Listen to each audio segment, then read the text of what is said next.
เขามาเป็นผู้บ่าวผู้สาวคือบ่มีไปสิฉันท่านได้ขายตะกี้กับสบายดีและสวัสดีพ่อแม่พี่น้อง FC เบิดสุขสุขคนเนาะบ่ว่าสิเป็นทางฝั่งลาวฝั่งไทยหรือว่าต่างประเทศสาวสว่างก็ขอยินดีต้อนรับเข้าสู่ช่องสาวสว่าง Channel โดยมื้อนี้ก็มาพบกับพ่อกับสาวสว่างเช่นเก่าเช่นเคยเนาะมื้อนี้ก็บรรยากาศก็ถือว่าครึมๆพ่อแม่พี่น้องเอ้ยบ่ฮู้ว่าฝนสิตกหรือบ่นี่พาพ่อแม่พี่น้องเบิ่งนี่แบบคือแบบ คือครึ้มแห้งน่ะแต่บ่ฮู้สิตกหรือบ่เนาะพ่อแม่พี่น้องทางเรานี่ก็เป็นนาของสาวสมหวังเองมื้อนี้ก็ครึ้มแต่บ่ตกดอกมั้งเนาะสาวสมปักตะไคร้เรียบร้อยแล้ว เนาะพ่อแม่พี่น้องมื้อนี้สาวสมหวังก็มีโอกาสได้ออกไปข้างนอกอีกเพราะว่าสาวสมหวังสิไปซื้อหมูกระทะมาฉลอง 10,000 ซับสไครบ์เนาะสาวสมหวังก็ขอขอบคุณขอบใจพ่อแม่พี่น้อง FC เบิดสุขุสุกคนเนาะบ่ว่าสิเป็นทางฝั่งใด สาวสมหวังก็ขอขอบคุณขอบใจหลายๆเนาะที่กดติดตามสาวสมหวังเนาะสาวสมหวังก็บ่มีหยังให้ดอกเนาะแต่คำขอบใจสาวสมหวังก็สิออกไปข้างนอกไปซื้อหมูกระทะมาฉลองกินกับครอบครัวตามงบประมาณเฮาเนาะงบประมาณเฮาก็พอแต่หมูกระทะนี่แหละถ้าช่อง YouTube ผ่านหรือว่าผ่านกฎเกณฑ์สามารถสร้างรายได้พู้นแหละสาวสมหวังก็สิพัฒนาหาแนวมาฉลองเนาะสิดีขึ้นกว่านี้หน่อยหนึ่ง เพราะว่าตอนนี้ก็เอาตามงบประมาณเฮากินส่ำนี้ไปก่อนสำหรับ10,000 Subscribe สาวสมหวังก็ขอเข้าใจทุกคนหลายๆเนาะเพราะว่า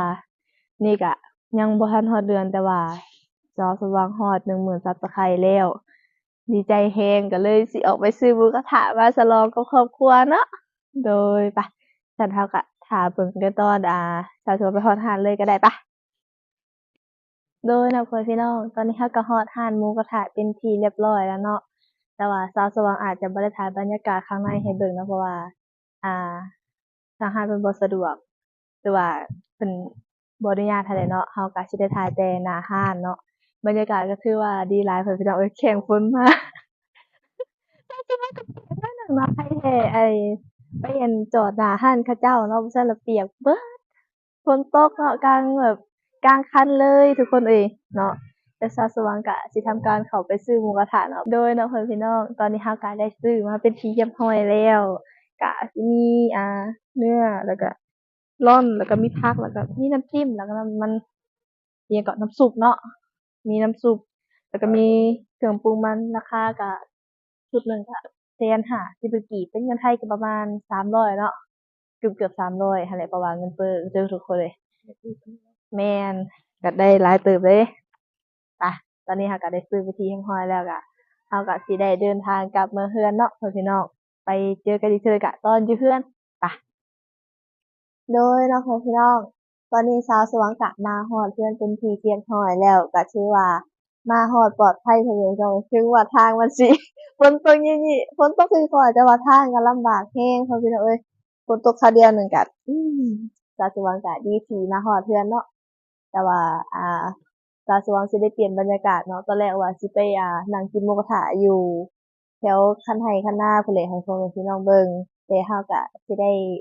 เปลี่ยนเนาะเพราะว่าฝนมันตกลิ้นเพราะว่าเราก็ย้านสุขภาพย้านเป็นหั้นเป็นนี่แหน่ไปนั่งกินตากฝนเนาะเดี๋ยวมันสิเป็นหวัดเป็นไอเอาสงสัยปักตะไคร้บ่ได้ฝนเว้ยพี่น้องเอ้ยสงสัยปักผิดสูตรเนาะ แล้วส่วนก็สิได้นั่งกินกระท่อมนี่แหละเพราะว่านั่งอยู่ไหนาบ่ได้เพราะว่าฝนมันตกแรงแล้วตอนนี้ก็เราก็สิไปนั่งกินอยู่กระท่อมเอาเนาะไปเอเดี๋ยว อ FC ให้แหน่สบายดีไปดีอืมเนื่องในโอกาสเนี้ยคือซื้อหมูกระทะมากินฉลองผู้ติดตาม 10,000 Subscribe หรือว่าก็พอ 10,000 มึงเบิ่งนะ แม่น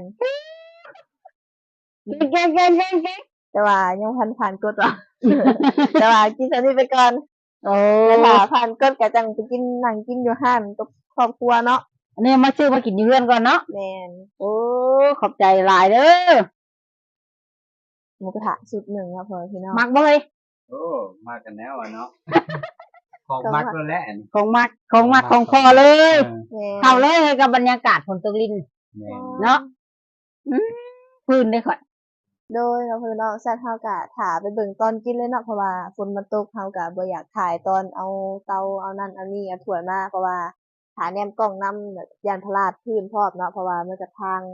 บ่ค่อยดีท่าไปเบิ่งตอนกินเลยเนาะไป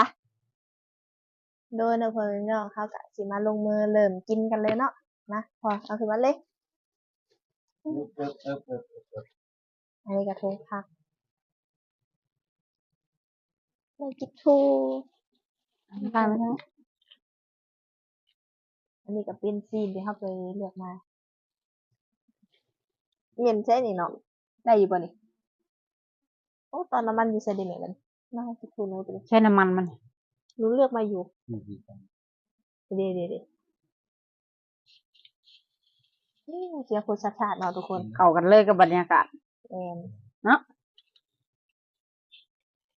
คันยังไงมาเด้อ FC ทุกคน กินหมูกระทะน้ำกัน ลูกสาวสมหวังซื้อมาให้พ่อแม่กิน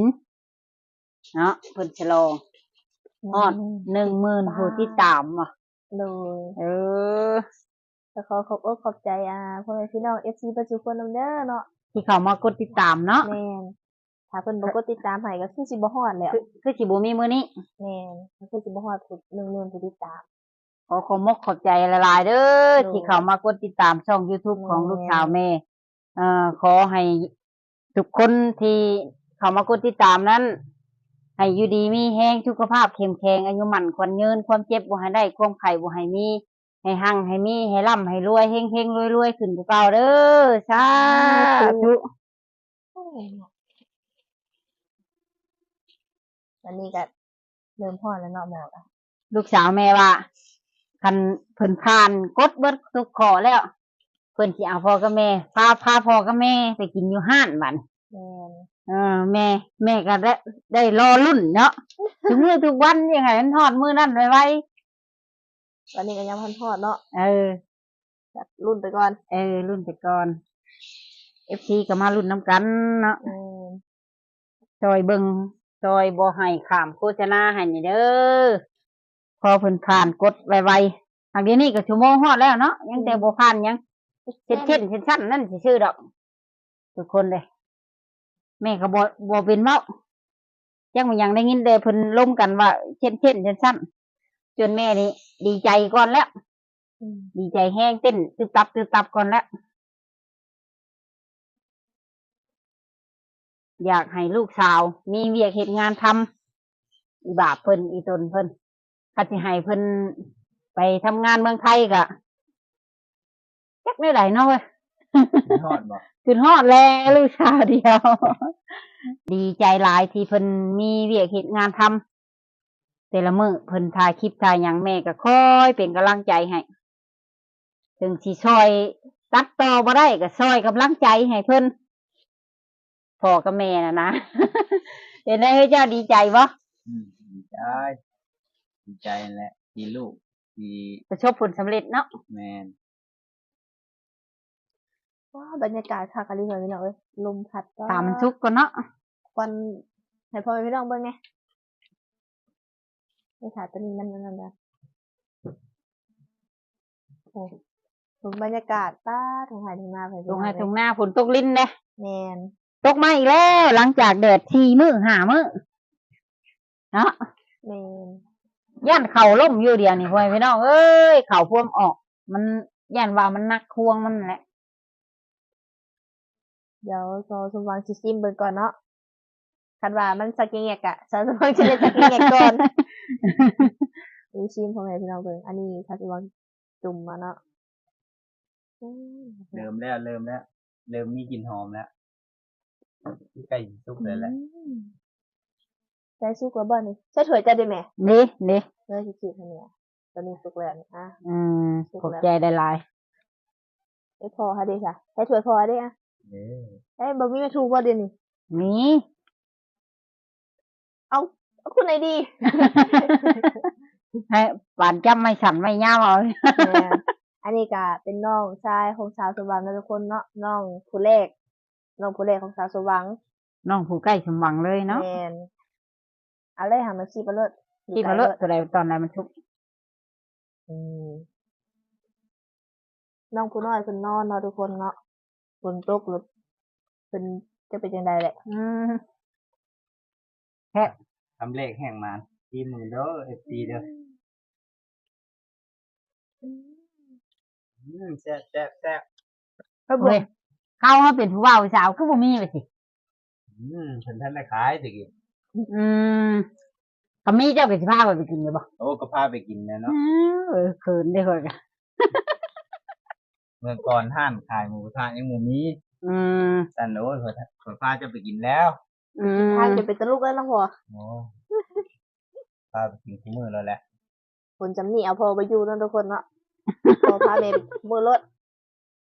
ทางจะเป็นห้องพุ่นแหละอันนี้นี่เป็นแป้งนมเนาะเห็นบ่ แป้งนม ที่ฟังไทยขนาดจะเอิ้นแป้งนมมั้ง นั่นแหละเทปเนาะ แม่น เอ้ากินให้แม่เพิ่น บ่แม่นว่าอันนี้ทุกคน ใจละลาย สาวสว่างบ่มีครูเนาะทุกคนเนาะจ้าเด้อจ้าเด้อ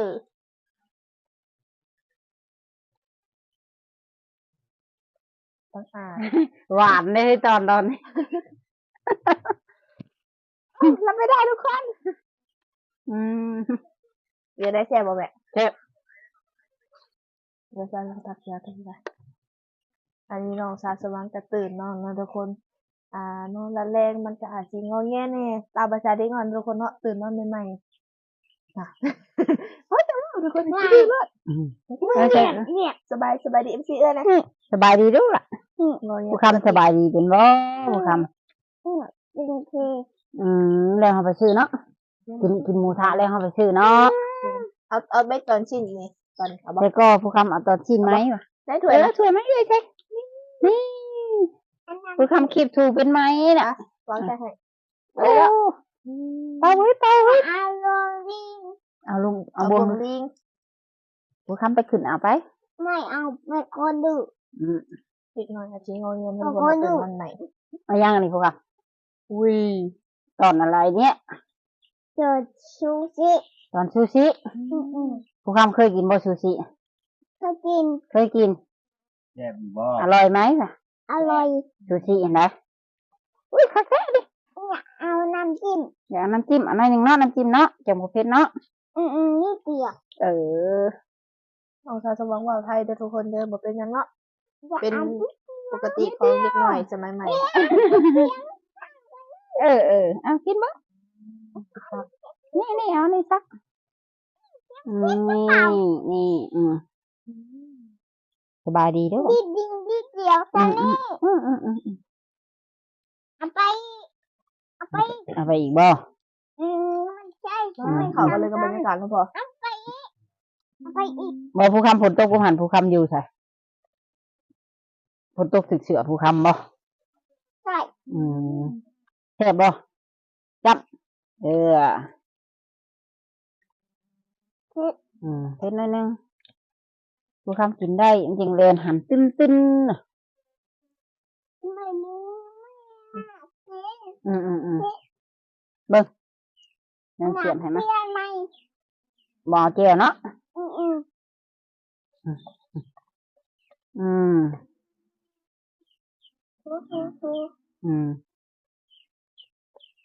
อร่อยกัดให้ FC มึงด้วยค่ะ ไม่ กัดให้ FC หลังมึงดู กัดกินอังกอ ไม่ ง ว่าสิ่งก่อน ไม่คำกินเลย กิน อร่อยมากเลย กินข้างซ้ายด้วย ข้างนี้เหรอ อันนี้ มันจะหมดแล้วนะทุกคน เนี่ย มันจะหมดแล้วนะ เอาไปกิน คำกินอ่างFC เบิ่งนะ กลัวเค็ด รายชาทุกคนหนูจะมองรีบกินวันนี้ลองกินหมดนะ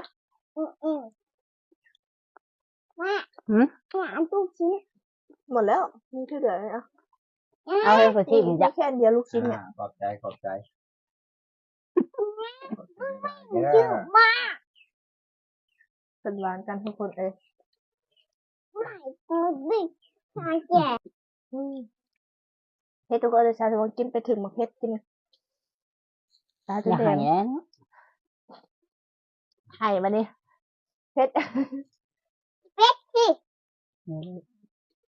เล่นไม่ให้กินหนัง ทำอร่อยไหม อร่อย อืม อืมตักกิน มันเหนียว หมูกระทะทองไห้ทองนานะทุกคนเนาะตอนแรกว่าจะกินอยู่แถวคันนาให้พ่อแม่พี่น้องเบิ่งแต่ว่าฝนผัดตกบัดนี้บ่ได้ไปบัดนี้ก็เลยเปลี่ยนมุมมาเป็นเทิงกระท่อม แบบนี้ก็ได้นะทุกคนเนาะกินหมูกระทะเทิงกระท่อมแต่ว่าวิวข้างหลังเขาก็ได้คือกันเนาะข้างหลังเขาก็เป็นทงไห้ทงนาคือเก่าพักทุกคนได้บำรุง แซ่บเลยเนาะ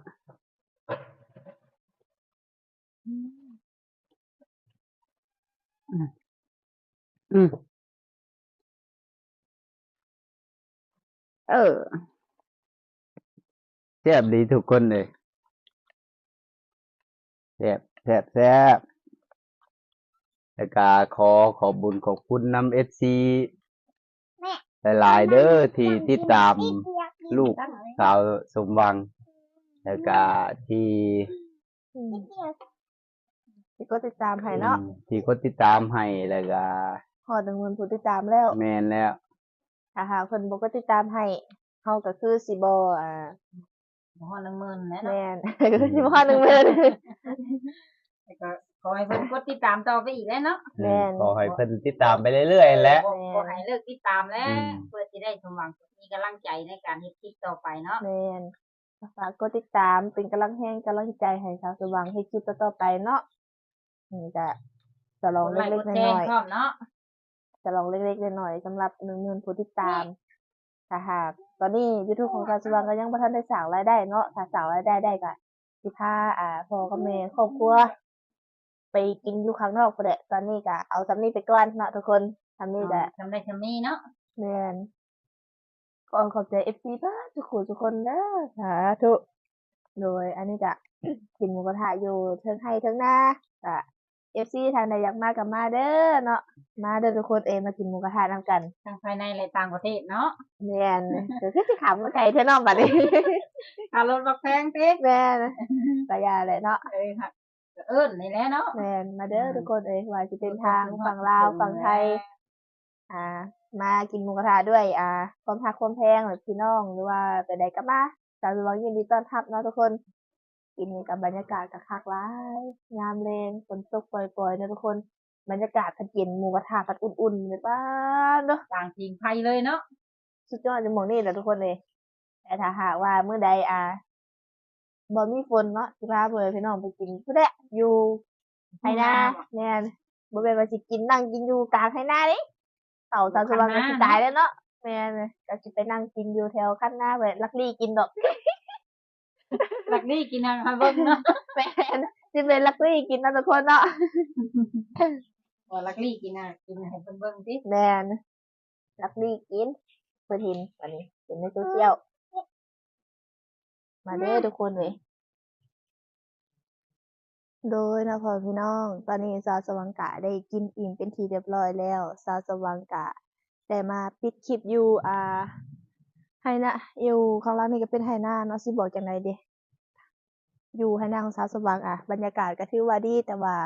บ่ดีก็หม้องฝนตกนี่แหละเพราะว่าไปไสมาไสก็ยากลำบากและสาวสว่างก็บ่ได้ไปถ่ายคลิปอยู่ไหนาให้พ่อแม่พี่น้องเบิ่งเนาะตอนแรกเขาตั้งใจเด้ว่าสิไปถ่ายคลิปอยู่กินหมูกระทะอยู่ไหนาฉลอง 10,000 Subscribe หรือว่า 10,000 ผู้ติดตามอยู่ไหนาให้พ่อพี่น้องเบิ่งโดยแต่ว่าฟ้าฝนบ่เป็นใจปานใดเนาะเราก็เลยได้ไม่เปลี่ยนบรรยากาศมาเป็นหนังกินอยู่กระท่อมโดยถ้าหากว่าวาจาใดที่สาวสมหวังเว้าไปมันบ่งามสาวสมหวังหรือว่ากิริยาใดที่เฮ็ดไปแล้วมันบ่เหมาะสมสาวสมหวังก็ต้องขอโทษขออภัยนำเนาะพ่อแม่พี่น้องสามารถติชมเข้ามาได้เพราะว่าบางเทื่อเราเฮ็ดไปแบบบ่ฮู้โตบางทีหั้นนะ ก็ฝากเพื่อนพี่น้องเป็นกำลังใจให้สาวสมหวังในอยเด้อโดยสำหรับคลิปนี้สาวสมหวังก็สิได้จบคลิปไปเพียงเท่านี้แหละเน้องพ่อแม่พี่น้องไว้พบกันใหม่ในคลิปหน้าโดยสำหรับคลิปนี้สาวสมหวังก็สิได้กล่าวคำว่าสบายดี